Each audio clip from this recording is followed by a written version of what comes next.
नमस्कार dear students, online education में आप सभी का स्वागत है।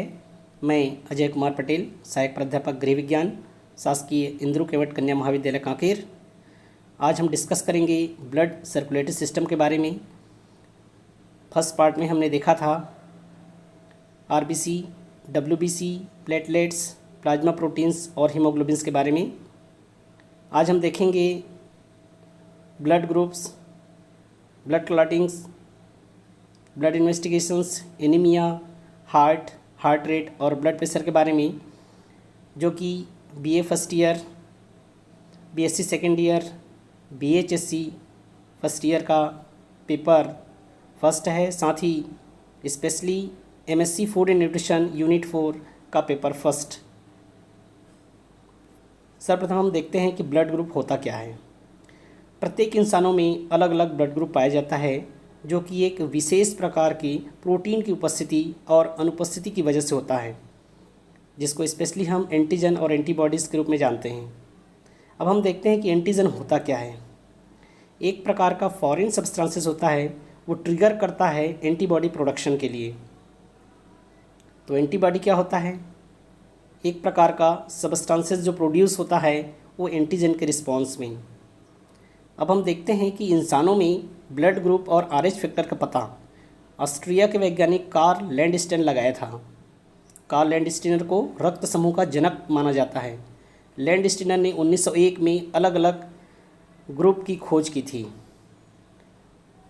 लैंडस्टेनर ने रिसस मंकी के खून में एक विशेष प्रकार के प्रोटीन की खोज की, जिसे आरएच फैक्टर कहा जाता है, और यह करीब 85% लोगों में होता है।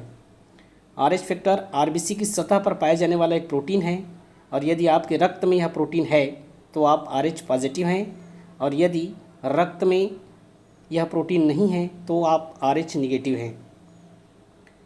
और रिसस मंकी का जो प्रोटीन कंटेंट था वो सिमिलर होता है हम ह्यूमन ब्लड आरबीसीज के।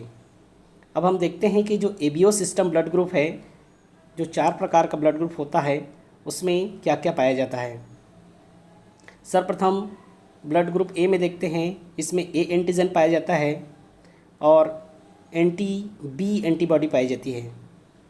इसी तरीके से ब्लड ग्रुप बी में बी एंटीजन पाया जाता है और ए एंटीबॉडी पाया जाता है। इसी तरीके से ब्लड ग्रुप ए बी में ए और बी एंटीजन दोनों पाया जाता है, जबकि कोई भी एंटीबॉडी नहीं पाई जाती। और इसी तरीके से ब्लड ग्रुप ओ में ना तो ए एंटीजन पाया जाता है, ना ही बी एंटीजन पाया जाता है, जबकि ए और बी एंटीबॉडीज़ दोनों पाई जाती है। और यही वजह है कि यूनिवर्सल डोनर्स ग्रुप में ओ निगेटिव को गिना जाता है, जबकि यूनिवर्सल एक्सेप्टर्स ग्रुप में ए बी पॉजिटिव को जाना जाता है। और ये आरएच फैक्टर्स का रोल इसलिए ज़्यादा अहम हो जाता है क्योंकि आगे हम देखेंगे आरएच इनकम्पेबिलिटी और सेकंड थिंग होता है जिसमें मिसमैच ब्लड ट्रांसफ्यूज़न में अहम रोल अदा करता है। तो आरएच पॉजिटिव पूरे वर्ल्ड में 85% केसेस में पाया जाता है, जबकि आरएच निगेटिव 15% केसेस में। अब हम देखते हैं कि आरएच इनकम्पेटिबिलिटी क्या होता है। सर्वप्रथम हम देखते हैं कि आरएच फैक्टर यदि फादर का है पॉजिटिव और मदर का आरएच फैक्टर निगेटिव है, तो आरएच एंटीजन जो है, जो कि फीटस में डेवलप होता है, वो मदर्स के सर्कुलेशन में चला जाता है और एंटीबॉडीज़ प्रोड्यूस करता है आरएच एंटीजन या एंटी आरएच एंटीबॉडीज़। जैसे ही सेकंड प्रेगनेंसी होता है तो मदर्स के बॉडी के सर्कुलेशन में आरएच एंटीबॉडीज़ पहले से होता है और वो प्लेसेंटा के थ्रू फीटल के अगेंस्ट में आरएच एंटीबॉडीज़ बना देता है, और जिसकी वजह से वो अटैक या डिस्ट्रॉय करता है फीटस के आरबीसी को, और उसकी वजह से सीवियर हीमोलाइसिस होता है। और इसी कंडीशन को एरिथ्रोब्लास्टोसिस फिटेलिस या फिर haemolytic disease of the fetus and newborn HDFN कहा जाता है। अगर हम बात करें कि सेंसिटाइजिंग इवेंट्स क्या क्या हो सकते हैं, तो इस कंडीशन में या स्पॉन्टेनियस या कंप्लीट या इनकम्प्लीट एबॉर्शन के कंडीशंस में, दूसरा इलेक्टिव एबॉर्शन के कंडीशन में, तीसरा ट्रॉमा की वजह से, चौथा इंट्रा यूट्राइन फीटल डेथ की वजह से। नेक्स्ट थिंग है invasive prenatal procedure amniocentesis जो करते हैं उसकी वजह से भी RH इनकम्पेटेबिलिटी की वजह से सेंसिटाइजेशन हो सकता है। Delivery of RH positive baby या एक्टोपिक प्रेगनेंसी की वजह से सेंसिटाइज हो सकता है। अब हम देखें कि ये जो RH एंटीबॉडीज़ बनता है फिटस के लिए मदर्स के द्वारा, जिसको हम एरिथ्रोब्लास्टोसिस फेटेलिस बोले, उसका लक्षण क्या क्या हो सकते हैं। ये बर्थ के समय पिलिया मसल टोन कम होना, बेबी का लेथार्जिक हो जाना, पूरे बॉडी पे स्वेलिंग या सूजन आ जाना जिसको हम हाइड्रॉप्स फिटेलिस भी बोलते हैं, और बाद में हेमोलाइसिस होना या बिलिरुबिन की अत्यधिक मात्रा का पाया जाना। अब हम इसको डायग्नोस कैसे करेंगे। कुम्स टेस्ट होता है जो कि पॉजिटिव और निगेटिव। मैनेजमेंट का तरीका NTD इम्यूनोग्लोबुलिन्स लगा के। सेकंड थिंग हो सकता है फीटल ब्लड ट्रांसफ्यूजन के द्वारा, और तीसरा हो सकता है फोटोथेरेपी। इसीलिए आजकल मॉडर्न ट्रेंड्स में देखा गया है कि प्री मैरिटल RH फैक्टर का पता लगाना बहुत ज़रूरी हो गया है। अब हम देखते हैं कि ब्लड क्लॉटिंग या हीमोस्टेसिस क्या है।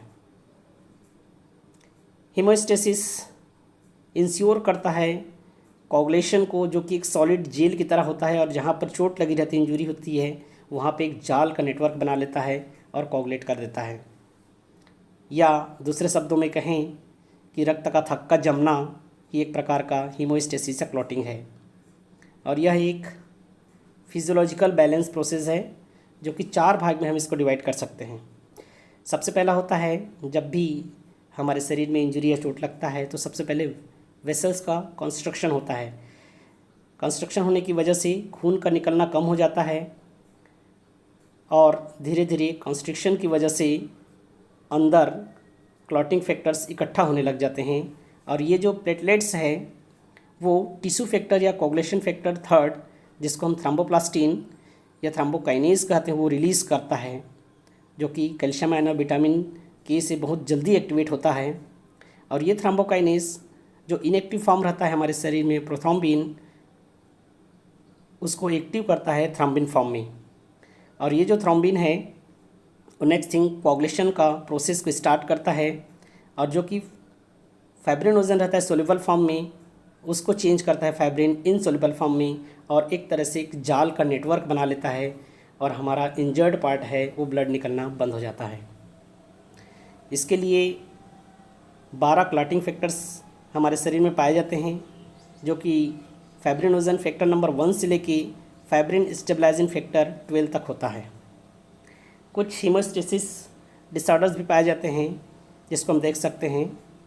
पहला हीमोफीलिया, जो कि डिसऑर्डर्स ऑफ कोगुलेशन का है, ये होता है क्लॉटिंग फैक्टर 8 की कमी की वजह से। सेकंड थिंग है idiopathic thrombocytopenic purpurea, means blood में प्लेटलेट्स की बहुत ज़्यादा कमी हो जाना, और परप्यूरिया मीन्स होता है कि पर्सन्स में उसके शरीर में रेशेज या ब्रूशिंग का हो जाना। तो ब्लड क्लॉटिंग हमारे शरीर में महत्वपूर्ण भूमिका अदा करता है। अब हम नेक्स्ट थिंग चलते हैं, ब्लड ट्रांसफ्यूज़न होता क्या है। इसको इस तरह से भी समझ सकते हैं कि इन्फ्यूज़न ऑफ होल ब्लड या ब्लड का कोई भी कंपोनेंट जैसे प्लाज्मा, रेड ब्लड सेल या प्लेटलेट्स किसी पेशेंट्स में वेनस सर्कुलेशन के थ्रू दिया जाना, उसको ब्लड ट्रांसफ्यूज़न कहा जाता है। रेसिपिएंट किसको बोलेंगे? The person receiving the blood, और डोनर जो व्यक्ति रक्त का दान करता है उसको डोनर कहा जाता है। अब इस ब्लड कंपोनेंट्स में कितने प्रकार का ट्रांसफ्यूजन किया जा सकता है। सबसे पहले को बोलते हैं होल ब्लड, सेकंड थिंग होता है पेक्ड सेल वॉल्यूम, तीसरा नंबर बोल सकते हैं हम फ्रेश फ्रोजन प्लाज्मा, चौथा नंबर प्लेटलेट्स, पांचवा नंबर हो सकता है क्रायो प्रेसिपिटेट। अब हम देखते हैं कि ब्लड ट्रांसफ्यूज़न का इंडिकेशंस क्या होता है। या सडन एक्यूट ब्लड लॉस का हो जाना, एनीमिया की कंडीशन में। ऑपरेटिव प्रोसीजर्स में देखते हैं प्री, इंट्रा और पोस्ट ऑपरेटिव कंडीशंस में, सीवियर बर्न्स की कंडीशन में, इन्फेक्शन स्पेशली सेप्टिसीमिया हो जाने की वजह से, या क्रॉनिक डिजीज़ या इन्फेक्शंस जिसमें कि कोगुलेशन डिसफंक्शन हो सकता है। अब ब्लड ट्रांसफ्यूज़न का कॉम्प्लिकेशंस क्या क्या हो सकते हैं। एक्यूट हीमोलाइटिक रिएक्शंस हो सकता है जिसमें एलर्जिक या एनाफिलैक्सिस या पायरोजेनिक रिएक्शंस। कभी कभार सर्कुलेटरी ओवरलोड भी हो सकता है।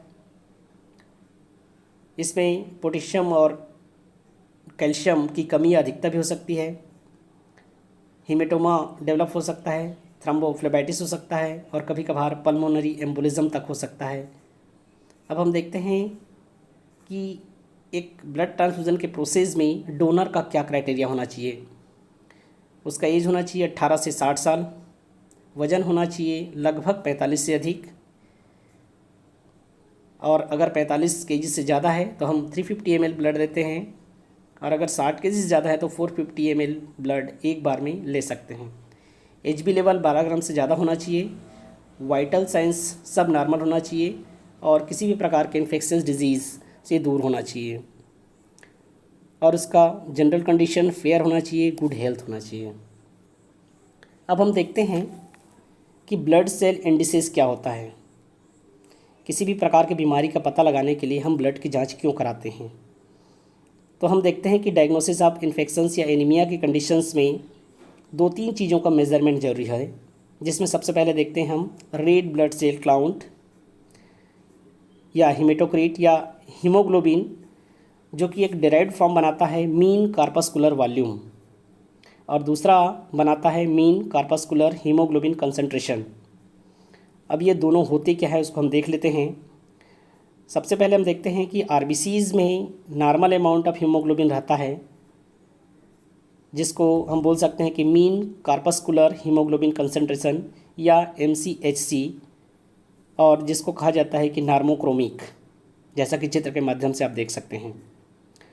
अगर हीमोग्लोबिन कंसंट्रेशन बहुत ज़्यादा हाई हो तो उसको बोल सकते हैं हाइपरक्रोमिक, और अगर उसकी हीमोग्लोबिन कंसंट्रेशन की मात्रा कम हो उसको बोल सकते हैं हम हाइपोक्रोमिक। इसी तरीके से आरबीसीज का साइज और वॉल्यूम जब नॉर्मल रहता है तो उसको बोलते हैं नॉर्मोसाइटिक, और उसका वॉल्यूम अगर बढ़ जाता है तो उसको बोला जाता है मैक्रोसाइटिक, और उसका वॉल्यूम या साइज घट जाता है उसको बोला जाता है माइक्रोसाइटिक। उदाहरण के तौर पे हम देख सकते हैं कि आयरन डेफिशिएंसी एनीमिया में माइक्रोसाइटिक और हाइपोक्रोमिक पाया जाता है, जबकि विटामिन B12 डेफिशिएंसी जो एनीमिया होता है उसमें मैक्रोसाइटिक और नॉर्मोक्रोमिक कंडीशंस पाया जाता है। अब हम देखते हैं कि ये जो MCV और MCSC है वो दोनों को कैलकुलेट कैसे करते हैं।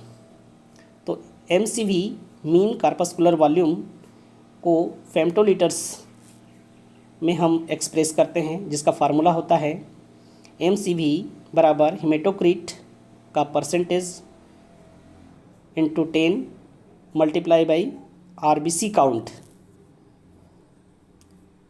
और सेकंड थिंग हम देखते हैं कि MCSC उसको कैसे कैलकुलेट करते हैं। इसको एक्सप्रेस्ड करते हैं हम ग्राम ऑफ हीमोग्लोबिन पर 100 ml पैक्ड सेल्स के रूप में। तो MCSC इक्वल होगा हीमोग्लोबिन ग्राम पर 100 ml into 100 divided by haematocrit %। अब इसका नॉर्मल रेंज क्या होता है। तो एडल्ट्स में नॉर्मल रेंज होता है MCV का 80 to 95 फेम्टोलीटर्स और MCSC का 30 to 34 ग्राम HB पर 100 ml, और ये किसी भी प्रकार के एनीमिक कंडीशन या डिजीज़ कंडीशन के लिए बहुत ज़्यादा ज़रूरी होता है। अब हम देखते हैं RBC की तरह WBC का भी जांच किया जाता है। उसका जांच भी उसी तरीके से किया जाता है, लेकिन इसमें एक चेंजेस रहता है।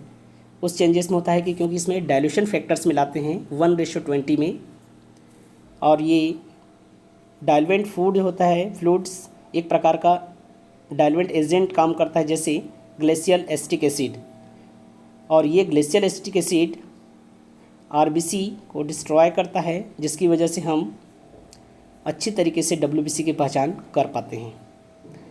जैसा कि आपको एक सीट दिखाई दे रहा है, स्प्रेड शीट। इसमें 4 क्वाड्रेंट बने हुए हैं और एक एक क्वाड्रेंट में 16-16 काउंटर बना हुआ है। और इसी नीला कलर का जो दिख रहा है उसमें हम WBC की जांच करते हैं, और जो लाल कलर का दिख रहा है उसमें हम RBC की जांच करते हैं। अब इसमें आप देख सकते हैं कि total 39 cells in the 16 small squares को देखते हैं, और एक स्मॉल स्क्वायर जो होता है equal 1 large square of the total grid which is 1 mm into 1 mm का साइज होता है। उसका डेप्थ होता है 0.1 mm, जिसको डिटरमाइन किया जाता है total number of white cell से, और ये मल्टीप्लाई किया जाता है डाइल्यूशन फैक्टर 20 से। तो इस तरह से हम इसका स्टडी करते हैं। और हम सभी जानते हैं कि WBC का नॉर्मल काउंट मेल और फीमेल में लगभग 4000 से 11000 पर माइक्रोलीटर होता है। अब हम देखते हैं कि हीमेटोक्रिट होता क्या है। जब भी हम ब्लड लेते हैं टेस्ट के लिए तो उसमें एंटीकोगुलेंट मिलाते हैं और उसको सेंट्रीफ्यूज करते हैं। तो सेंट्रीफ्यूज करने के बाद जैसा कि चित्र में आप सभी देख रहे हैं, रेड कलर का जो RBCs है वो नीचे बॉटम पे बैठ जाता है, और जो प्लाज्मा है वो टॉप पे चला जाता है, और उस बीच में एक क्लियर लिक्विड बनता है, और उस क्लियर लिक्विड का जो वॉल्यूम रेशियो रहता है उसी को हम बोलते हैं हीमेटोक्रिट, जो कि विभिन्न प्रकार की बीमारियों के टेस्ट के लिए हम इसका मैपिंग करते हैं। अब हम देखते हैं कि ब्लड का यूज़ क्या होता है और इसका इन्वेस्टिगेशन और डायग्नोसिस विभिन्न प्रकार की बीमारियों के लिए हम कैसे करते हैं। सर्वप्रथम हम ब्लड को एनालाइज करते हैं तो उसका केमिकल और फिजिकल प्रॉपर्टीज़ को ध्यान देते हैं ताकि किसी भी प्रकार के बीमारी के बारे में एक्यूरेट पता लगाया जा सके। अब रीजंस क्या क्या हो सकते हैं पैथोलॉजी टेस्ट के।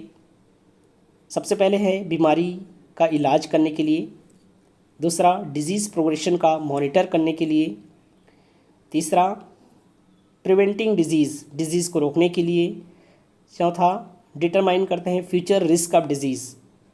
फॉर एग्ज़ाम्पल के लिए हम देख सकते हैं कि कोलेस्ट्रॉल लेवल अगर अभी बढ़ा है तो भविष्य में हार्ट कैंसर का, ब्रेस्ट कैंसर का या किसी भी प्रकार के मेटाबॉलिक डिसऑर्डर्स होने की संभावना बढ़ जाती है। या नेक्स्ट थिंग हम देख सकते हैं और पर्पस के लिए कि adding research into new treatments and safety of treatment and procedures, नया चीज़ खोज करने के लिए या पता लगाने के लिए भी हम इसका टेस्ट करते हैं।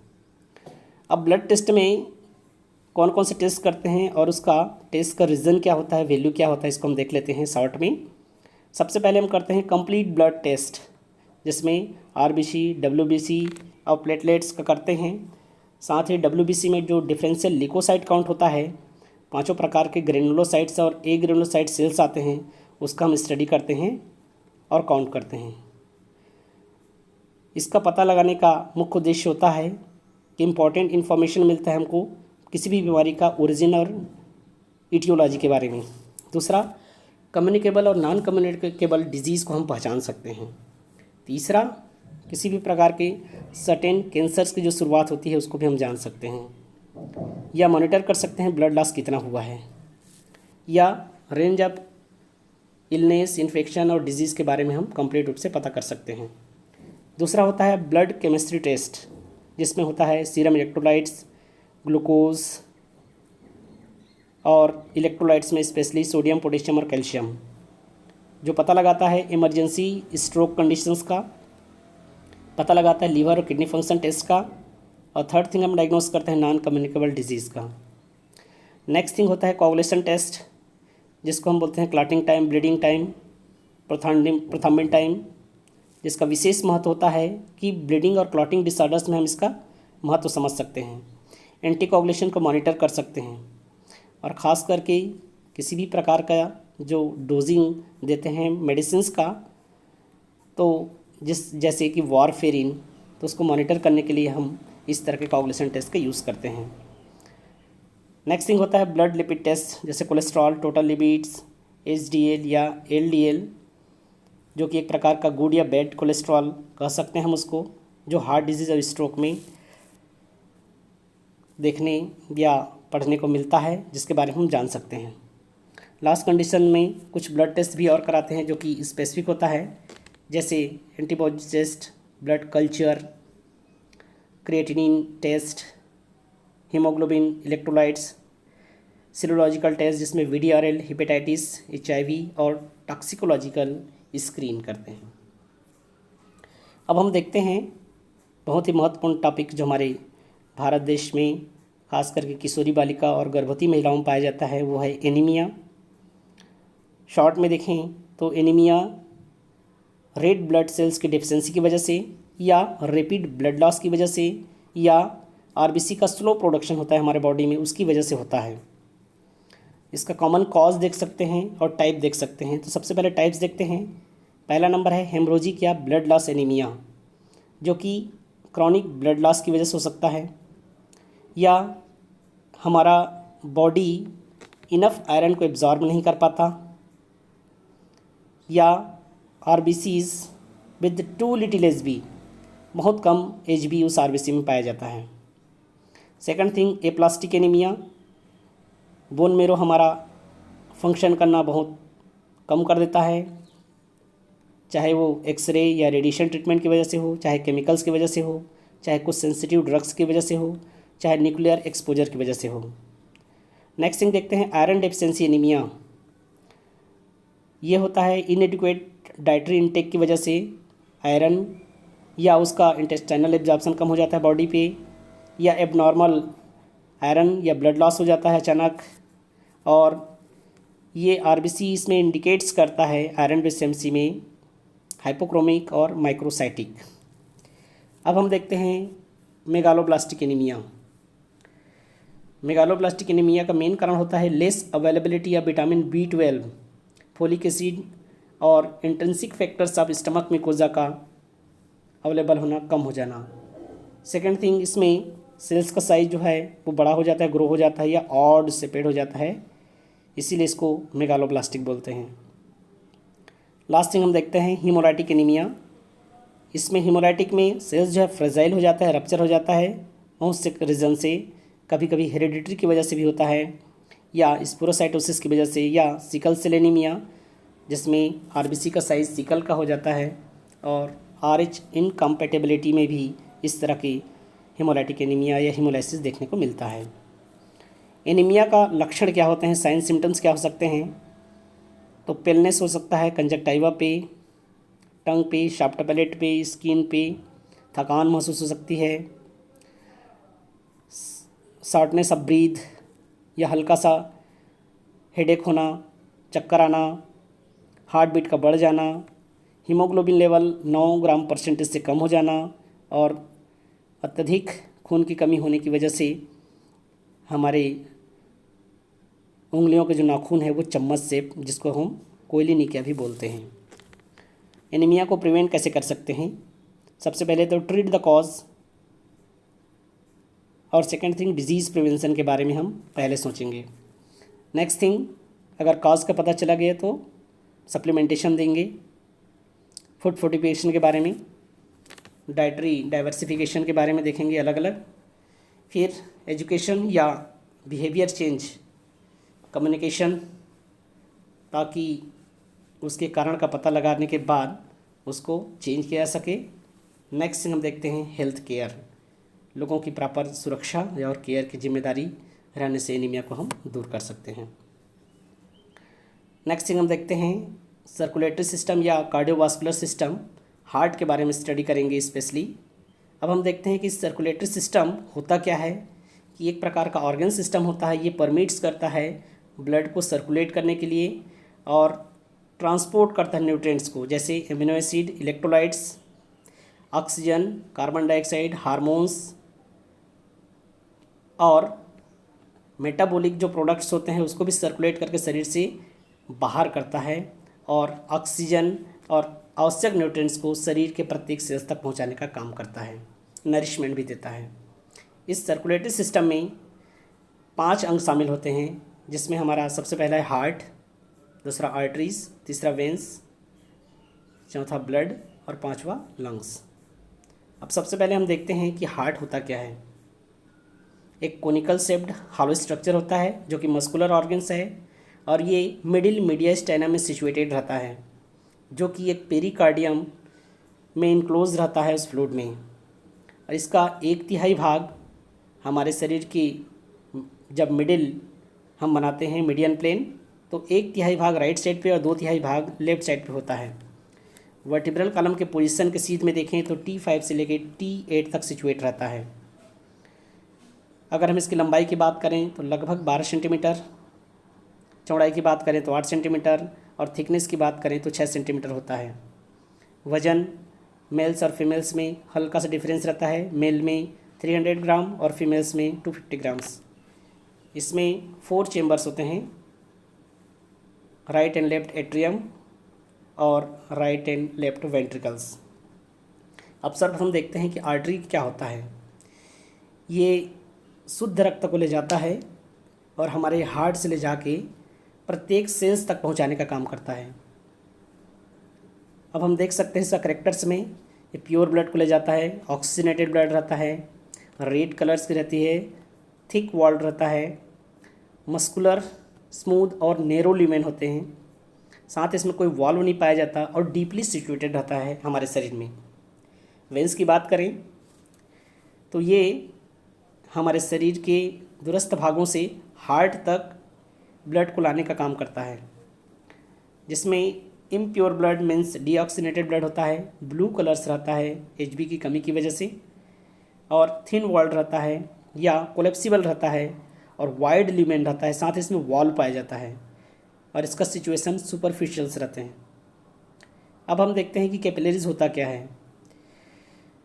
तो न्यूट्रिएंट और गैस एक्सचेंज का काम करने वाले जो ट्यूब्यूल्स होते हैं उसको हम कैपिलरीज बोलते हैं, जो कि गैस एक्सचेंज का काम करते हैं। सर्वप्रथम विलियम हार्वे ने 1628 में रक्त परिसंचरण की खोज की थी। सामान्य अवस्था में देखें तो मनुष्य का हृदय 1 मिनट में लगभग आइडियली 72 बार धड़कता है और एक धड़कन में लगभग 70 ml रक्त पंप करता है। रक्त जो है वो हार्ट की मदद से पूरे शरीर में जाता है, लेकिन खुद हार्ट को कोरोनरी आर्टरी हृदय की मसल्स को रक्त पहुंचाने का कार्य करती है। अब हम देखते हैं कि इसका सर्कुलेशन का प्रोसेस क्या होता है। तो सर्वप्रथम हम देखते हैं कि इस हार्ट का ये सर्कुलेटरी सिस्टम का कार्य क्या होता है।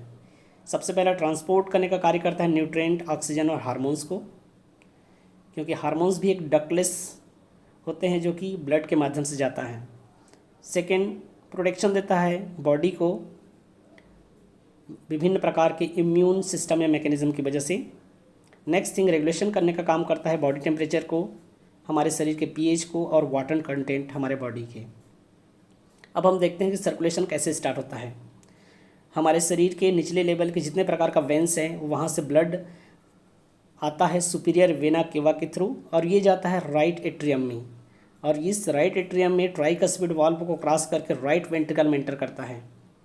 फिर यहाँ से पल्मोनरी वाल्व के थ्रू ये पल्मोनरी आर्टरी से होते हुए लंग्स में चला जाता है और यहाँ से जो प्यूरीफाई होता है ब्लड और ऑक्सीजनेटेड होता है, जिसकी वजह से पल्मोनरी सर्कुलेशन के थ्रू ये पुनः शुद्ध रक्त लेफ्ट एट्रियम में एंटर करता है और उसके बाद राइट वेंट्रिकल्स में जाता है। फिर ये अओर्टा के थ्रू हमारी बॉडी के जितने प्रकार के सेल्स रहते हैं उसमें शुद्ध रक्त ये पहुंचता है। तो इस तरह से एक सबसे व्यस्ततम हमारे शरीर का अंग होता है और 5 से 6 लीटर ब्लड हमारे शरीर में टोटल पाया जाता है। बात करें कार्डियक आउटपुट क्या होता है, तो ये ब्लड का अमाउंट होता है जो पंप किया जाता है ईच वेंट्रिकल पर मिनट, वेंट्रिकल्स के द्वारा पर मिनट में कितने बार। तो कार्डियक आउटपुट बराबर हम समझ सकते हैं कि stroke volume into heart rate, तो लगभग 5 लीटर पर मिनट अप्रॉक्सीमेटली। पेस मेकर क्या होता है या एसे नोड क्या होता है कि हमारे शरीर में हार्ट में एक विशेष प्रकार का डेवलप्ड टिश्यूज पाया जाता है जो जनरेट करने का काम करता है रिदमिक इम्पल्सेस, जिसकी वजह से इनवॉलंटरी कंट्रोल होते हुए हमारा हार्ट 24/7 चलते रहता है। और वो इम्पल्सेस जनरेट होता है एसे नोड से साइनो, एट्रियल नोड से साइनो वेंट्रिकुलर, और ये एट्रियो वेंट्रिकुलर नोड तक जाता है। और इसके बाद आर्ट्रियो वेंट्रिकुलर बंडल या बंडल ऑफ हीस कहते हैं, वहाँ से स्मॉलर रूप में पूरे शरीर हार्ट के पूरी चारों चैम्बर्स तरफ स्मॉलर पुरकिंजे फाइबर्स के रूप में फैला होता है। Coming to the next point, heart rate क्या होता है। तो हार्ट रेट को समझ सकते हैं हम कि नंबर ऑफ हार्ट बीट्स एक निश्चित समय में, यूनिट टाइम में होता है। और ये हार्ट जो बीट करता है वो एक विशेष प्रकार का साउंड प्रोड्यूस करता है। साउंड कैसे आता है? क्योंकि ब्लड हीटिंग करता है हार्ट वाल्व से, it flows to the heart. Heart में जैसे ही फ्लो करता है वाल्व्स के द्वारा हीटिंग होता है, इसको बोलते हैं हार्ट साउंड। और इसमें साउंड जो आता है लब डब का साउंड आता है। फर्स्ट साउंड होता है वो हार्ट साउंड, उसको बोलते हैं लब, व्हेन द एट्रियोवेंट्रिकुलर वाल्व जो है वो क्लोज हो जाता है। और सेकेंड साउंड आता है डब, जिसको हम बोल सकते हैं कि सेमी लूनर जो वाल्व्स रहता है वो क्लोज हो जाता है। और इस लब डब एक हार्ट साउंड में लगभग 0.8 सेकंड का समय लगता है पर बीट्स में। और एक एवरेज एडल्ट में मान सकते हैं कि heart rate ideally 72 beats per minute होता है। अब हम देखते हैं कि कार्डियक साइकिल होता क्या है। तो एक प्रकार का सीक्वेंस होता है इवेंट्स का, कंटिन्यू बीट्स आते रहता है। और मीन्स ईच हार्ट बीट, तो प्रत्येक सिंगल हार्ट बीट को हम कार्डियक साइकिल के रूप में जानते हैं। अब सिस्टोल और डायस्टोल के बारे में हम देख सकते हैं। सिस्टोल क्या होता है? जब वेंट्रिकल्स कॉन्ट्रैक्ट होता है उस कंडीशन को हम सिस्टोल बोलते हैं। और जब वेंट्रिकल्स रिलैक्स हो जाता है उस कंडीशन को हम डायस्टोल बोलते हैं। हार्ट रेट वेरिएशंस होता है जिसको हम दो प्रकार समझ सकते हैं, एक टेकिकार्डिया और दूसरा bradycardia. Tachycardia when the heart rate 100 से ज़्यादा हो जाए बीट्स पर मिनट, तो उस कंडीशन को टेकिकार्डिया बोलते हैं। और ये कौन कौन से कंडीशन में हो सकता है? एनीमिक कंडीशंस में, बहुत ज़्यादा मात्रा में कैफिनेटेड ब्यूरेज लेने से, टू मच एल्कोहल से, एक्सरसाइज से, फीवर के कंडीशन में, हाई और लो ब्लड प्रेशर की कंडीशंस में, इम्बैलेंस ऑफ इलेक्ट्रोलाइट्स हमारे शरीर में उसकी वजह से, या मेडिकेशंस के साइड इफ़ेक्ट्स की वजह से हो सकता है। कभी कभार हम देखते हैं कि ओवर एक्टिव थायराइड जो हाइपोथायराइडिज्म की कंडीशंस में भी हो सकता है। स्मोकिंग, सडन स्ट्रेस आने से, या एक्साइटमेंट की वजह से, या स्टिमुलेंट ड्रग्स यूज़ करने से, या किसी भी प्रकार का कोकेन या मेटा एम्फेटामाइन ड्रग्स लेने की वजह से हो सकता है। इसमें हार्ट रेट हमारा बढ़ जाता है, जिसको टेकिकार्डिया बोलते हैं। इसी तरीके से ब्रेडिकार्डिया, जिसमें हार्ट रेट 60 से कम हो जाता है, इसको हम ब्रेडिकार्डिया बोलते हैं, 60 बीट्स पर मिनट। ये क्या हो सकता है? या तो प्रॉब्लम्स हो सकता है ए से या एवी नोड में, या इंजुरी या इन्फ्लेमेशन हो सकता है हार्ट मसल्स में, या इलेक्ट्रोलाइट इम्बैलेंस की वजह से हो सकता है, या थायराइड फंक्शन की कम की वजह से, कभी कभार स्लीप एपनिया में भी हो जाता है, या सर्टेन मेडिकेशंस लेने से भी कंडीशंस ब्रेडिकार्डिया के आ सकते हैं। अंत में हम देखते हैं कि ब्लड प्रेशर क्या होता है। एक प्रकार का फोर्स होता है जो ब्लड पुशिंग करता है अगेंस्ट वॉल पे, आर्टरी के वॉल पे। और each time your heart beats it pumps blood into the arteries. प्रत्येक बार जो पंप किया जाता है वो ब्लड आर्टरीज में जाता है हार्ट के थ्रू, तो एक प्रेशर जनरेट होता है, उसी प्रेशर को बोला जाता है ब्लड प्रेशर। अब सिस्टोलिक और डायस्टोलिक प्रेशर अभी हमने देखा। सिस्टोलिक प्रेशर क्या होता है? एक फर्स्ट प्रेशर होता है जब वेंट्रिकल्स कॉन्ट्रैक्ट होता है, टॉप पे होता है। और हाईएस्ट प्रेशर होता है when your heart beats and pushes the blood around your body. दूसरा डायस्टोलिक प्रेशर होता है जब वेंट्रिकल रिलैक्स होते हैं। ये सेकेंड प्रेशर होता है जो कि बॉटम पे होता है। और लोवेस्ट प्रेशर पाया जाता है जब हार्ट रिलैक्स हो जाता है, बिटवीन बीट्स के बीच में। नॉर्मल रेंज की बात करें तो सिस्टोलिक ब्लड प्रेशर हम मान सकते हैं 100 से 140 मिलीमीटर ऑफ मरकरी, और डायस्टोलिक को मान सकते हैं नॉर्मल रेंज को 60 से 90 मिलीमीटर ऑफ मरकरी। अगर इसका कंडीशंस कम या ज़्यादा होता है तो उसको दो प्रकार से टर्मिनोलॉजी यूज़ करते हैं, हाइपरटेंशन या हाई बीपी, हाइपोटेंशन या लो बीपी। अगर सिस्टोलिक प्रेशर 140 से ज़्यादा हो और डायस्टोलिक प्रेशर 90 से ज़्यादा हो तो उस कंडीशन को बोल सकते हैं हाइपरटेंशन। इसी तरीके से हाइपोटेंशन या लो बीपी कंडीशंस मान सकते हैं हम, जिसका सिस्टोलिक प्रेशर 90 से कम हो और डायस्टोलिक प्रेशर 60 से कम हो, उस कंडीशन को हम बोलते हैं हाइपोटेंशन। तो हम देखते हैं कि कौन कौन से फैक्टर्स अफेक्ट करता है हमारे शरीर के ब्लड प्रेशर को। किसी भी प्रकार का बीमारी की कंडीशन में उम्र पे इफेक्ट करता है, क्योंकि हमारे बॉडी पे जो आर्टरीज और वेन्स पाए जाते हैं उसको ट्यूब्यूल्स जो रहता है वो रिजिड हो जाता है बाद में। हेरिडिटरी कंडीशंस भी हो सकता है, ब्लड वॉल्यूम की वजह से भी हो सकता है। हमारे शरीर में जब वेट बढ़ता है तो फैटी डिपोजिशन ज़्यादा हो जाता है, उसकी वजह से भी हमारे शरीर का ब्लड प्रेशर बढ़ सकता है। डाइट की वजह से हो सकता है, विभिन्न प्रकार का पास्चर्स, स्लीप, एक्साइटेशन कंडीशंस में, पेन की कंडीशंस में, हार्मोन्स जो हमारे शरीर में होते हैं अप एंड डाउन होते रहते हैं उसकी वजह से, साल्ट की मात्रा की वजह से, स्टिमुलेंट जैसे कैफीन की वजह से, इन्वायरमेंटल फैक्टर्स की वजह से भी हो सकते हैं, या साइकोलॉजिकल फैक्टर्स होते हैं हमारे विभिन्न प्रकार के, जिसमें हमारे आसपास के वातावरण में हमको इफ़ेक्ट करता है, या हमारे फैमिली प्रॉब्लम्स भी हो सकते हैं, उसकी वजह से भी ब्लड प्रेशर्स कम या ज़्यादा हो सकता है। स्ट्रेस या एंजाइटी की वजह से, ग्रेविटी की वजह से, कि विभिन्न प्रकार के ड्रग्स की वजह से, एल्कोहल्स या डायरनल वेरिएशंस की वजह से भी ब्लड प्रेशर घटता या बढ़ता है। तो आप आज के इस लेक्चर में आप लोगों को कुछ अच्छी और नई जानकारी मिली होगी। Thank you so much for watching.